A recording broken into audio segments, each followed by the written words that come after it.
I grew up on a reservation. I'm the youngest of 10.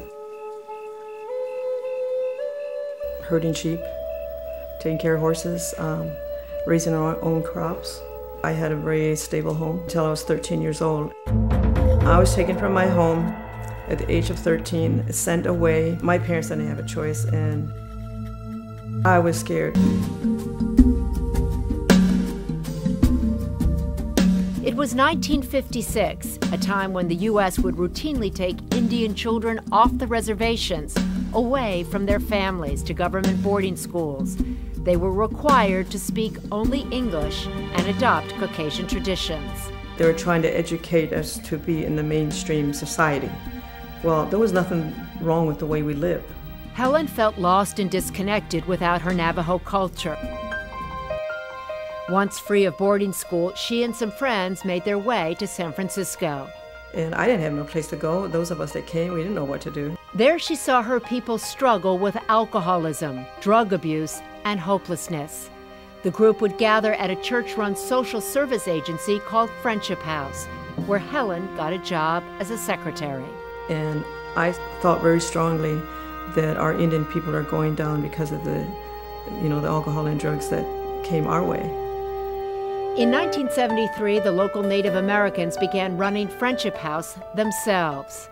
Helen's leadership grew, and over the next 30 years, she took charge, turning it into a top-notch treatment center for addiction. Today, this 80-bed residential facility provides a way back for those who've hit bottom. 92% of the clients are still clean and sober 6 months later. She credits a unique blend of 12-step programs, Western psychology, and Native American traditions. There's pain in the lives of these people. My drinking just completely escalated out of control, and I totaled my car in a DUI accident, and I was just completely broken and felt hopeless. I felt relieved from the moment I walked through these doors, and since then it has changed my life. They're beautiful people. They have love in their hearts and want to do something, give back. At age 22, I was mainlining heroin and became a methamphetamine user. I was living in my car, and that's when I gave Helen the call.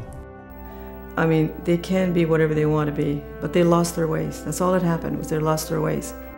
And today, I'm the clinical director of Friendship House. In 2001, Helen opened a residential treatment lodge in Oakland to give Native American mothers a second chance at parenting, many having lost their children to the courts.